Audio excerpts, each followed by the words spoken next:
মোৰ মৰমৰ ভাইটি ভণ্টিসকল সকলোকে অসমীয়া ডিজিটেল ইউটিউব চেনেলটোলৈ স্বাগতম জনাইছো। আজি আমি এইটো ভিডিঅ'ত ক্লাছ 7 ম্যাথমেটিক্সৰ চেপ্টাৰ 1ৰ অনুশীলনী 1.12 আলোচনা কৰিম। আহা আমি এতিয়া ভিডিঅ'টো আৰম্ভ কৰো। আমাৰ প্ৰথম কোৱেশ্যনটো কি দিছে 5 আৰু -13ৰ মাজত কিমানটা অখণ্ড সংখ্যা আছে। 5 আৰু -13ৰ মাজত কিমানটা অখণ্ড সংখ্যা আছে বুলি কৈছে। আমি সংখ্যা ৰেখাডাল বনাই লৈছো -13 ইয়ালৈকে আহিলে আৰু +5 টো ক'ত আছে ইয়াত আছে। ইহঁতৰ ভিতৰত এতিয়া আমি কাউন্টিং কৰিলে পাই যাম কিমানটা অখণ্ড সংখ্যা আছে। গতিকে আমি কাউন্টিং কৰি চাও এতিয়া 1 2 3 4 5 6 7 8 9 10 11 12 13 14 15 16 17 এটাকে 5 আৰু -13ৰ মাজত কিমানটা অখণ্ড সংখ্যা আছে 17টা। এই তোমালোকে উত্তৰ লিখিবা 17টা কি আছে অখণ্ড সংখ্যা আছে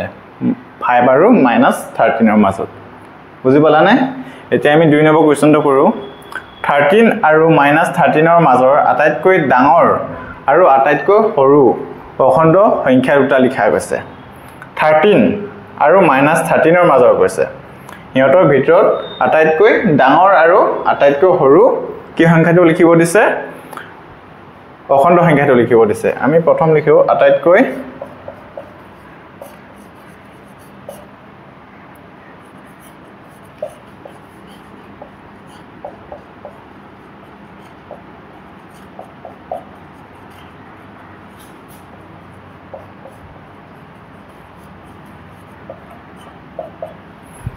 ডাঙৰ অখণ্ড সংখ্যাটো আৰু আটাইতকৈ সৰু অখণ্ড সংখ্যাটো। আটাইতকৈ ডাঙৰ অখণ্ড সংখ্যাটো কি হ'ব 13ৰ এইফালে কিমান পালো 13ৰ পিছত কি আছে 13ৰ আগত কিমান আছিলে 12। অখণ্ড সংখ্যাটো কি আটাইতকৈ ডাঙৰ অখণ্ড সংখ্যাটো কি হ'ব 12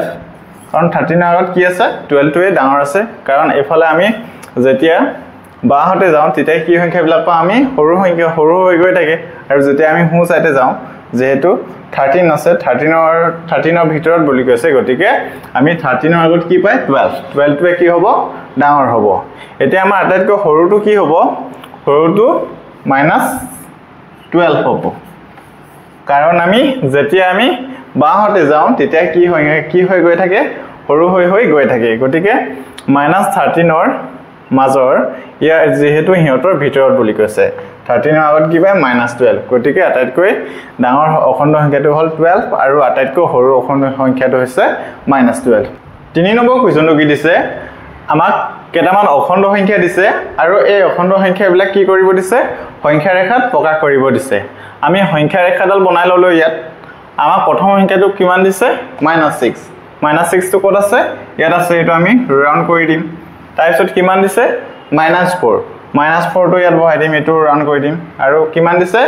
-10 টো ইয়াত আছে আৰু কি দিছে +5 টো ক'ত হ'ব ৰাইট সাইডে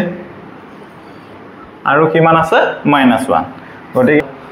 গতিকে আমি এইকেইটা কি কৰিলো সংখ্যা ৰেখাত বহাই দেখালো। সকলোৱে বুজি পালা নে? এতিয়া আমি একেবাৰে ইজি হয় কাৰণ আমি গোটেই যিমানবিলাক সংখ্যা আছিলে আগৰ ক্লাছত আমি গোটেই টপিকবিলাক ভালদৰে আমি শিকি ললো হয় নাই। গতিকে আমি এতিয়া কৰিবলৈ সহজ হৈছে নাই হৈছে। গতিকে এতিয়া আমি 4 নম্বৰ কুৱেশ্যনটো কি দিছে -15তকৈ ডাঙৰ 5টা ঋণাত্মক অখণ্ড সংখ্যা লিখিব কৈছে। -15তকৈ ডাঙৰ কি লিখিব কৈছে ঋণাত্মক অখণ্ড সংখ্যা লিখিব কৈছে। কেইটা লিখিব কৈছে 5টা। কি হ'ব আমাৰ যদি আমাৰ -15 কৈ আছে হয় নাই -15তকৈ আমি যদি লেফট সাইডে যাওঁ -16 টো কি হৈ যাব সৰু হ'ব। আমি যেতিয়া লেফট সাইডে যাম তেতিয়া কি পাম আমি -15তকৈ সৰু পাম আৰু যেতিয়া আমি কি হয় হু হাতে যাম তেতিয়া আমি কি হয় -15তকৈ ডাঙৰ সংখ্যা কেইটা পাম। আৰু কি আহিব এইফালে যদি যাওঁ -14 আহিব ইয়াৰ আগত তাৰপিছত -13 -12 -11 -10 -9 -8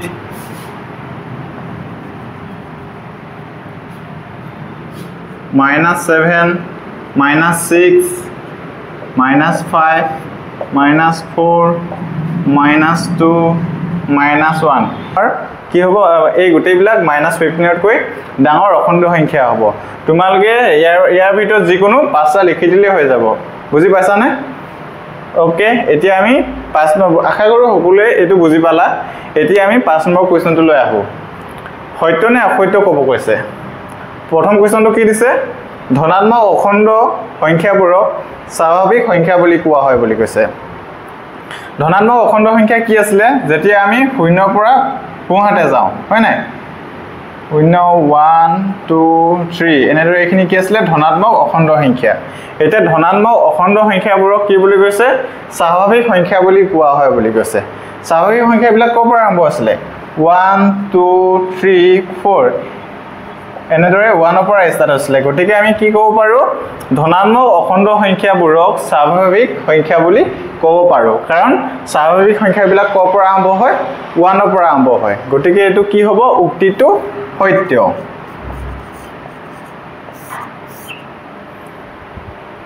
বুজি পালানে এটো এতিয়া আমি 2 নম্বৰ কোৱেশ্চনটো কৰো 2 নম্বৰ কোৱেশ্চনটো কি দিছে আটাইবোৰ অখণ্ড সংখ্যাই পূৰ্ণ সংখ্যা বুলি কৈছে আটাইবোৰ অখণ্ড সংখ্যাই কি বুলি কৈছে পূৰ্ণ সংখ্যা অখণ্ড সংখ্যা বুলি ক'লে তাত কি থাকিব ধনাত্মক সংখ্যাও থাকিব কিন্তু ধনাত্মক আহিলে আৰু ইয়াৰ লগত কি থাকিব মাইনাস বিলাকো থাকিব হয় নাই -1 -2 -3 এনেদৰে কিন্তু পূৰ্ণ সংখ্যা আটাইবোৰ অখণ্ড সংখ্যা কি বুলি কৈছে পূৰ্ণ সংখ্যা কিন্তু পূৰ্ণ সংখ্যা বুলি ক'লে কি কৰ পৰা আৰম্ভ হৈছিল 0 পৰা যেতিয়া 0 পৰা আৰম্ভ হয় তেতিয়া কি বুলি কওঁ আমি এইবিলাক পূৰ্ণ সংখ্যা বুলি কওঁ কিন্তু আটাইবোৰ অখণ্ড সংখ্যা পূৰ্ণ সংখ্যা বুলি কৈছে হ'বনে নহয় কাৰণ অখণ্ড সংখ্যা বুলি ক'লে তাত ঋণাত্মক সংখ্যাবিলাক থাকিব বুজি পালানে এটো কি হ'ব 2 নম্বৰটো অসত্য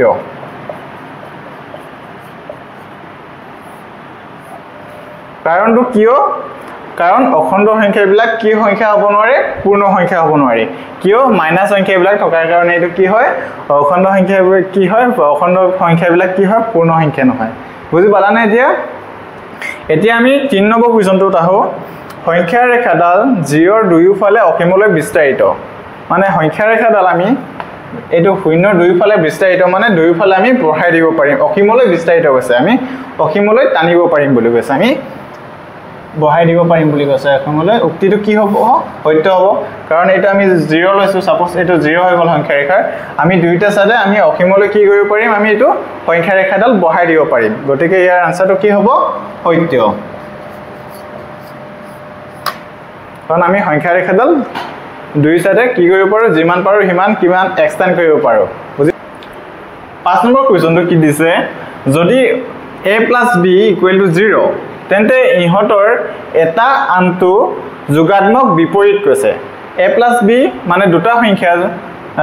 a + b যদি কৰো তেতিয়া মানে কি হয় ইকুৱেল টু যদি 0 আহে তেন্তে ইহত a যদি পজিটিভ হয় সাপোজ -2 এটো যদি 2 হয় প্লাস এটো কি হ'ব এটো যদি -2 হয় এটো কি হ'ব +2 মানে যোগাত্মক বিপৰীত এটো যদি প্লাস হয় এটা কি হ'ব মাইনাস হ'ব তেতিয়া ইকুৱেল টু কি হ'ব আমাৰ 0 হ'ব হয় নাই আমাৰ -2 + 2 ইকুৱেল টু কিমান হ'ব 0 উক্তিটো কি হ'ব সত্য হ'ব কাৰণ ইহতৰ যোগাত্মক বিপৰীত হলেহে আমাৰ ইকুৱেল টু কি আহিব 0 আহিব যদি দুই যোগাত্মক যদি বিপৰীত নহয় সাপোজ উদাহৰণস্বৰূপে 2 + 2 দুইটা যদি 2 হলদেন তেতিয়া কি আহিব 4 যদি ইহত দুটা যদি যোগাত্মক বিপৰীত নহয় তেতিয়া আমাৰ ইকুৱেল টু কি নাহে 0 নাহে গতিকে উক্তিটো কি হ'ব সত্য হ'ব কাৰণ যোগাত্মক বিপৰীত হলেহে a + b ইকুৱেল টু কি হ'ব আমাৰ 0 আহিব কথাটো বুজি পালানে ওকে আশা কৰো সকলোৱে বুজি পালা এটো কি হ'ব সত্য 6 নম্বৰ কোৱেশ্চনটো আমাক কি দিছে এজোৰ অখণ্ড সংখ্যা লিখা যাৰ প্ৰথমটো কি দিছে যোগফল -3 যেতিয়া আমি যিকোনো দুটা সংখ্যা যোগ কৰি মেলি কি আহিব লাগিব -3 আহিব লাগিব আমি লিখো এতিয়া এজোৰ অখণ্ড সংখ্যা 3 + -6 ধৰিছো এক্সাম্পলটো 3 + কি হ'ব -6 ইকুৱেল টু কিমান হ'ব -3 এটা আমাৰ কি আহিব লাগিছিল -3 আহিলে বুজি পালা এতিয়া আমাৰ কি কৰিব লাগে আমাৰ এতিয়া যিকোনো সংখ্যা দুটা বিয়োগ কৰি মেলি কি আহিব লাগিব -5 বিয়োগফল কি কৈছে -5 আহিব লাগিব সাপোজ আমি ধৰিছো 5 - 10 ইকুৱেল টু কি হ'ব -5 হ'ব নাই এটো দুটা আমি কি পালো অখণ্ড সংখ্যা জোৰ পালো ইয়াৰ জোৰ তাৰ পিছত আমাক কি হ'ব লাগিব কৈছে যোগফল 0 যেতিয়া আমাৰ যোগফল কেতিয়া 0 আহিব যেতিয়া সংখ্যা দুটা কি হ'ব যোগাত্মক বিপৰীত হ'ব তেতিয়া আমাৰ কি আহিব 0 সাপোজ এটো এটা যদি -3 লিখো আনটো কি হ'ব লাগিব +3 এটা কি হৈ যাব এটা -3 আহিলে -+3 ইকুৱেল টু কিমান হ'ব প্লাস মাইনাস ইকুৱেল টু কিমান হ'ব 0 বুজি পালানে এতিয়া আমাৰ কি হ'ব বিয়োগফল কিমান আহিব লাগিব 2 কৈছে বিয়োগফল 2 আহিব হলে মানে কি কৰিব লাগিব 2 নম্বৰটো আমি বিয়োগফল ইজি হয়তো একেবাৰে 6ক যদি 4 এ মাইনাস কৰিটো কিমান আহিব 2 আমাৰ বিয়োগফল কি আহিলে 2 আহিলে নাই একেবাৰে ইজি হয় বুজি পালানে এতিয়া এটোটা একেবাৰে সহজ কোৱেশ্চন হয় কি হয় এজোৰ ঋণাত্মক অখণ্ড সংখ্যা লিখা যাৰ বিয়োগফল কি হয় 6 আমি যিকোনো সংখ্যা দুটা বিয়োগ কৰিলে কিমান আহিব লাগিব 6 হয় নাই আমি 12 ৰ পৰা 6 মাইনাস কৰি দিও কিমান পালো 6 পালো নাই কিমান আহিল আনসাৰটো 6 একেবাৰে ইজি হয় তাৰ পিছত নেক্সট কোৱেশ্চনটো কি আছে 8 নম্বৰটো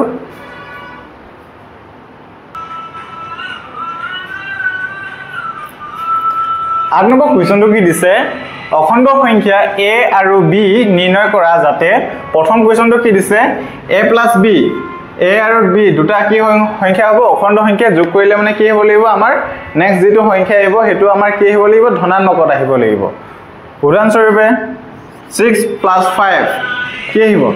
11 আহিব আহিছে নে এটো ধনাত্মক আহিছে নাই যোগ কৰাৰ পিছত আহিছে গতিকে এটোটা আমাৰ কি হৈ গল অখণ্ড সংখ্যা ইয়াৰ কন্ডিশনটো ইয়াৰ ফলো কৰিছে হয় না a + b ধনাত্মক আৰু এটো কি দিছে a not equal to 0 কৈছে a not equal to 0 মানে কি হয় a আৰু b দুইটা কি সমান নহব সমান নহয় not equal মানে কি হয় এই দুটা সমান নহয় এতিয়া এটো প্ৰথমটো যদি এটো 5 হয় not equal to এটো 7 এই দুটা ইকুৱেল হয় জানো নহয় এতিয়া 5 not equal to 7 এই দুটা সমান নহয় এতিয়া a - b equal to 0 আমি যিকোনো অখণ্ড সংখ্যা দুটা যোগ মাইনাস কৰিলে মানে কি আহিব লাগিব 0 আহিব লাগিব ইজি আমি 2 - 2 দি দিলো হয় নাই কিমান 0 আহিছে নাই আহিছে এই কন্ডিশনটো ফলো কৰিছে হয় নাই একেবাৰে ইজি হয় আমি এতিয়া নেক্সট কিমান 8 নম্বৰ আমি 9 নম্বৰ কোৱেশ্চন বিলাক আলোচনা কৰিম 9 নম্বৰ কোৱেশ্চন বিলাক কি দিছে আমাক বাকচৰ ভিতৰত খালি ঠাই পূৰ কৰা আমাৰ যিবিলাক বাকচ আছে এবিলাক কি কৰিব দিছে খালি ঠাই বিলাক পূৰ কৰিব দিছে প্ৰথম কোৱেশ্চনটো কি দিছে 1 নম্বৰটো -15 + -4 ইকুৱেল টু -4 প্লাস বাকচটো দিছে এটো আমি আগৰ ভিডিওত কি ডিসকাস কৰিছিল আমি বিভিন্ন ধৰণৰ বিধি বিষয় দিছিল পঢ়িছিল নাই ইয়াত বিধিৰ ওপৰত এটো কি কৰিছে খালি ঠাইটো দিছে এটো কি বিধি আছে কি বিধি হয় কোনোবাই ক'ব পাৰিবানে এটো আমাৰ আসলে ক্ৰম বিনিময় বিধি কি আসলে যেতিয়া আমি সংখ্যা দুটা প্লাস কৰো a আৰু b যদি প্লাস কৰো তেতিয়া এফালে কি হৈ যাব এফালে যদি একে a + b যেটো আমি যদি প্লাস কৰো যেটো ইকুৱেল হ'ব এটো আমি কি হয় এক্সচেঞ্জ কৰি কিনে এক্সচেঞ্জ কৰিলেও মানে কি হ'ব আমাৰ একে হ'ব আমি যদি a + b আছিল হয় না a + b টো আমি কি কৰিছো অনলি এফালে কি কৰি দিব লাগিব আমি ঠাইটো চেঞ্জ কৰি দিলে মানে কি হয় দুইটা যদি সমান আহে সাপোজ -15 - 4 এটোটা প্লাস কৰি সাপোজ এটো প্লাস কৰিলে কিমান আহিব আমাৰ -19 আৰু আমি যেতিয়া এটো চেঞ্জ কৰি দিম প্লাসটো চেঞ্জ কৰো আমি প্ৰথম মাইনাস যদি 4 b ঠাইত কি আহিব a ঠাইত কি আহিব b আৰু b ঠাইত কি আহিব a টো কিমান আছিল -15 ইকুৱেল টু কিমান হ'ব -19 গটিকে আমি দুই ধৰণে কি আহিছে আমাৰ ইকুৱেল আহিছে নাই গটিকে এটো কি যেতিয়া আমাৰ এনে ধৰণে প্লাস কৰে যেতিয়া আমি যিকোনো সংখ্যা দুটা দিব আৰু এই সংখ্যা দুটা যদি আমি ঠাইটো যদি চেঞ্জ কৰি মেলি একেই আহে দুইটা সমান যদি ইকুৱেল আহে তেতিয়া আমাৰ কি হ'ব হেতু কি বিধি হ'ব আমাৰ ক্ৰম বিনিময় বিধি এতিয়া আমাৰ 2 নম্বৰ কোৱেশ্চনটো কি দিছে প্ৰথমটো কি দিছে ব্ল্যাঙ্ক দিছে -7 + 8 ইকুৱেল টু 5 - 7 + 8 এটো আমাৰ কি বিধি আছিল মনত আছে না কাৰোবাৰ আমাৰ সহযোগ বিধি সাপোজ এটো a যদি আছে b + a + b এটো আমি ব্ৰেকেট কৰি দিছো b + c এটো ব্ৰেকেট হৈ আছে আৰু এটো কি আছে a plus b plus এটো কি হৈ যাব c এটো ফৰ্মুলাত আছে গটিকে a ভ্যালুটো কিমান আছে এতিয়া আমাৰ 5 আছে গটিকে আমি ব্ল্যাঙ্কটো কি কৰিলো ফিল কৰিলো এটো কি বিধি আছিল আমাৰ সহযোগ বিধি এতিয়া আমাৰ -23 প্লাস কি আছে ইয়াত ব্ল্যাঙ্ক আছে ইকুৱেল টু কিমান আছে -23 এতিয়া চোৱা যিকোনো সংখ্যাৰ আগত এটো কি আমি এই খালি ঠাই ইয়াৰ লগত কি আমি যোগ কৰিলে মানে আমি ইয়াত কি পাম -23 পাম কি যোগ কৰিম আমি ইয়াত এটা আমাৰ যোগাত্মক অভেদ আছিল নহয় যোগাত্মক অভেদ মানে কি আছিল যিকোনো যেতিয়া আমি যিকোনো সংখ্যাৰ লগত আমি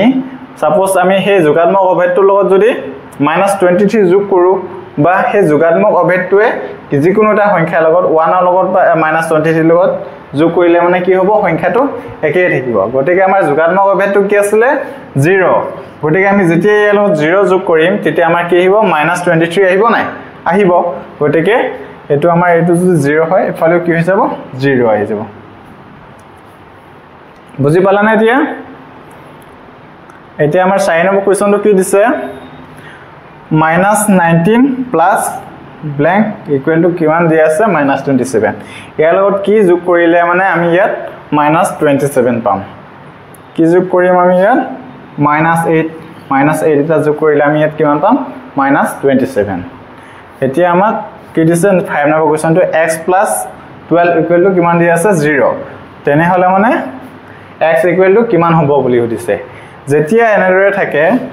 এটো x + 12 আছে যেতিয়া এনেদৰে এটো হয় চলক যেতিয়া এনে ধৰণৰ যিকোনো আখৰ থাকে বা লেটাৰ থাকিব a b c আৰু তাৰ লগত যিকোনো এটা সংখ্যা থাকিব যদি এটো প্লাস আছে হয় না +12 আছে +12 থাকিলে এফালে গলে মানে কি হৈ যাব বা ইকুৱেলৰ হোহাত ইকুৱেলৰ ইটো সাইডে গলে মানে কি হৈ যাব যদি ইয়াত প্লাস থাকে মাইনাস হ'ব মাইনাস থাকিলে কি হৈ যাব প্লাস হৈ যাব গটিকে যেহেতু ইয়াত কি আছে +12 টো কি হৈ যাব -12 আশা কৰো সকলোৱে ইমানলৈকে বুজি পালা আজি ভিডিওটো আমি ইমানতে সামৰণি মাৰিছো আমি অন্য এটা ভিডিওত লগ পাম বুলি আশা ৰাখিলো